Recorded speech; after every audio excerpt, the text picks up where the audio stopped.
Bell Time by Sophie Tuvey, Chapter 14. I'm sitting at my desk, staring at my application, but all I can feel is a hollow sense of failure. Who am I trying to kid? I'm not HOD material. I just had a mutiny from one of the most important classes in the school, the Key Marginal Boys Group. If we don't turn those D grades into Cs, then it'll be another nail in the coffin for Widlock County. Jennifer? Michael clears his throat. I look up to see him come in through the side door. Yes? I wanted to say 2 things, really. Firstly, well done on organising the trip.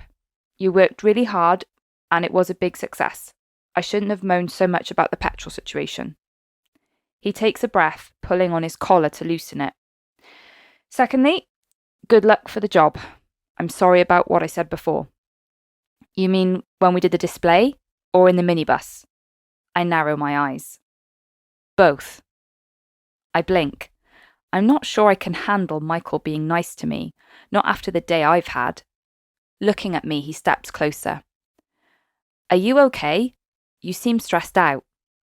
I'm either going to scream or burst into tears. I choose anger. It's less humiliating. Stressed out? I repeat. Yeah, I'm stressed out. I just worked my guts out to get that trip off the ground. I haven't finished my application, and now the head just announced he's arranged an inspection. But you probably knew about that, given that you're such good buddies. His jaw sets, and he doesn't say anything. I knew it. I've worked with David for a few years. I can't help what he tells me. I bet he's taken you out to lunch and told you exactly what to say in your application. He didn't tell me anything, he says, too quickly, in complete contradiction to what he just said. Did he take you to lunch? I press. Just as friends. Friends can have lunch together, can't they? He's starting to look uncomfortable. Good. What about when he's on the interview panel? Will he be your friend then, or just your boss? I fold my arms. David is always very professional. I roll my eyes. There's no point listening to this. Oh, come on. I snap my laptop shut impatiently. I don't know why I'm even bothering. This is such a setup. It makes me sick. It's not a setup.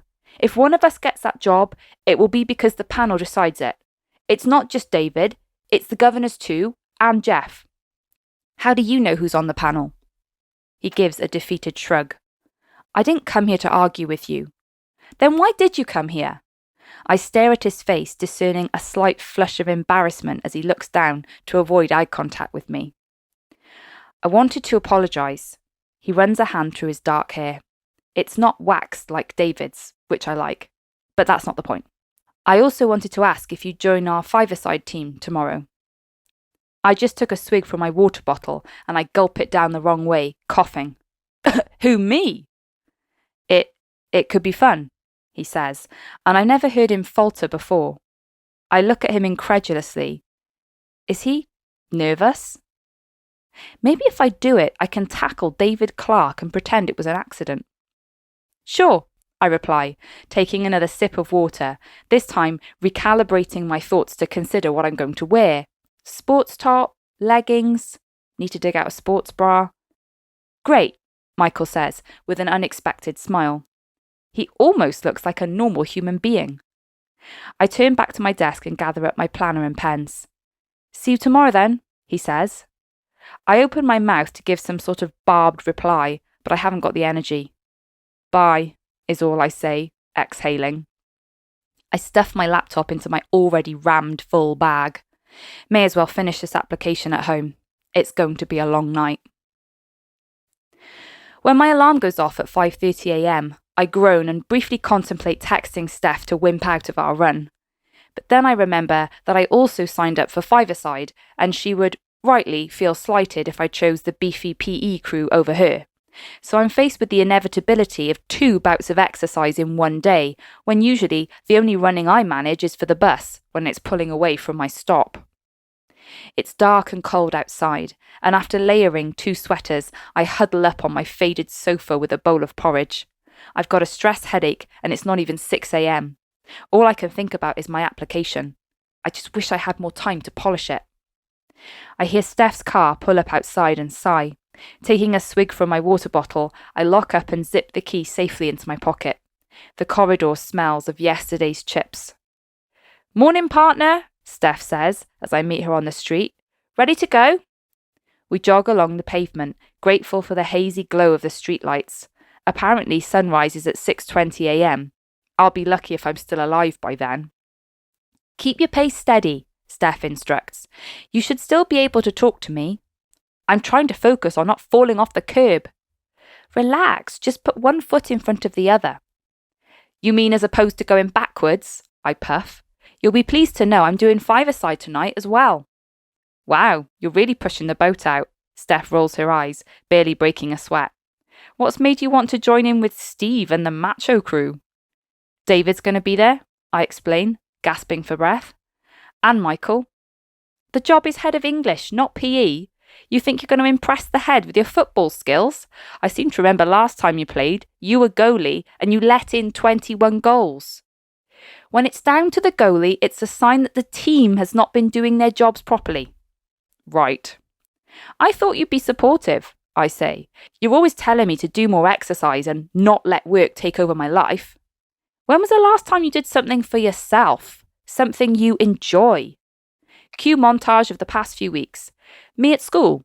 Me sitting in my flat, marking. Eat, sleep, repeat. How depressing is my life? "Exactly," Steph says, as if she's read my thoughts. "The thing is, Jen, it doesn't stop. There will always be a David who tells you to type 36 lesson plans and have them on your desk ready for an impromptu visit. There will always be a Liz who doesn't show up and you have to fill the gaps. If you don't set the boundaries, they will take and take until you've got nothing left." I want to be good at my job. I frown and brush my hair away from my sticky forehead. I'm not doing this for David. I'm doing this for Connor, for the kids who can't even spell their own names right. "And you do a great job," she says. "But if you don't put on your oxygen mask first, you're going to suffocate." "I could certainly use one right now," I say, wheezing and coughing. The daylight has slowly seeped through the heavy layer of cloud, a rather imperceptible sunrise, and I can see my breath in the cold air as we stop for a breather at the top of the hill.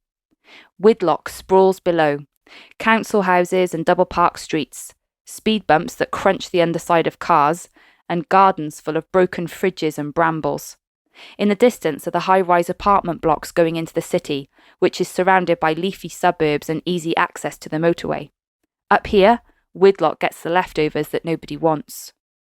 "Beautiful, isn't it?" Steph jokes. "A certain urban mystique." "Right, we've got to quicken the pace to get back to yours now. Go, go, go." I keep forgetting Steph's alternative job choice would be personal trainer. Back at my flat, we take turns to shower and get ready for work. I choose a black pencil skirt and a pinstripe blouse and stand in front of the mirror to try to tame my hair. Steph pops up over my shoulder, making a face. "Very serious," she mocks.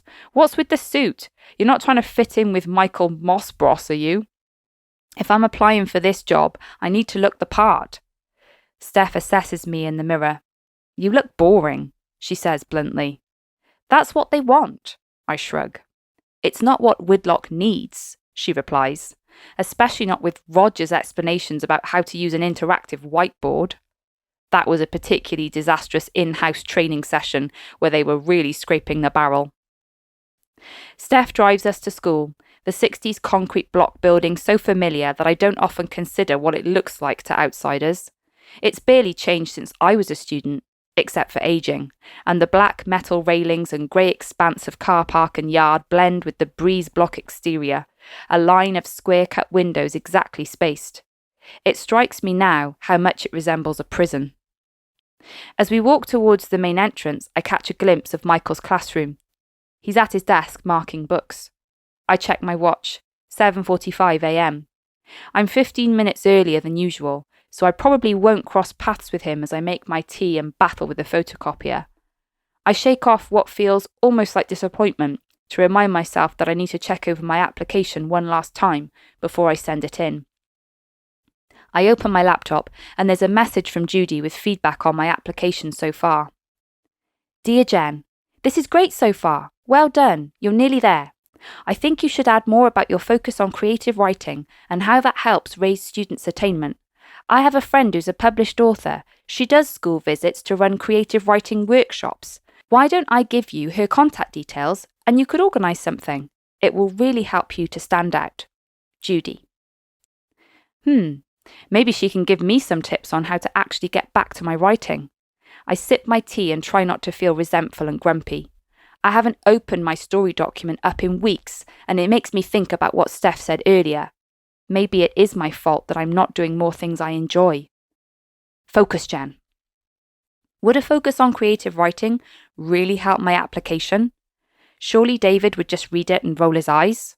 He wants grades, not cliched reworkings of the latest action film in a poorly worded scrawl with no full stops, which is what Connor does, every time.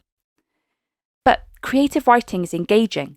How else can you get a class to imagine themselves on another planet, describing the smell of Martian air? Kids love stories. And if I'm going to choose a hill to die on, I want that to be it. I consider how it might work. How about a whole school creative writing week? A bit like a writing festival. My brain starts whirring through the possibilities, and I type quickly. Hey, Jennifer. I jump in my seat and knock my mug over, spilling tea all over my planner. Oh no! I spring out of my chair and collide with Michael, who's moving forwards at the same time to grab the mug, and I watch in slow motion as it slips through his hands and crashes to the floor, breaking into pieces. I'm sorry, he says, as I stare at the mess. I didn't mean to scare you. I place a hand on my hip and look at him incredulously, then follow his gaze to my laptop screen, my application open for all the world to see. I slam the lid shut and grab some tissues, dabbing at my planner. Was he just here to spy on what I was writing? How much did he see? I'll get you a new mug, he says, stooping to the floor to pick up the china. Well, as long as it's not like yours, I retort, and it sounds ruder out loud than it did in my head. What's wrong with my mug? It's totally plain, IKEA's finest. Not all of us like cartoon characters. I suppose you were born quoting Shakespeare. Methinks the lady doth protest too much, he says, without missing a beat. And just like that, I feel tears burning in my eyes. Hey, he says, in a softer tone, his hand reaching out and his fingers just grazing my wrist. This isn't just about the mug, is it? I pull away from him, finding a tissue to blow my nose and subtly dab my eyes, my back to Michael. He doesn't move. I actually came to tell you something, he says. They've extended the deadline for the HOD applications. What? I spin around to face him again. You can check on the advert if you like, he says, gesturing towards the laptop. I was so lucky the tea didn't soak it. It would be like losing my right arm. When's the new deadline? Friday. Relief, sweet relief, floods through me, and I smile, but then I sob, and I realise that I am crying too. I am crying in front of Michael.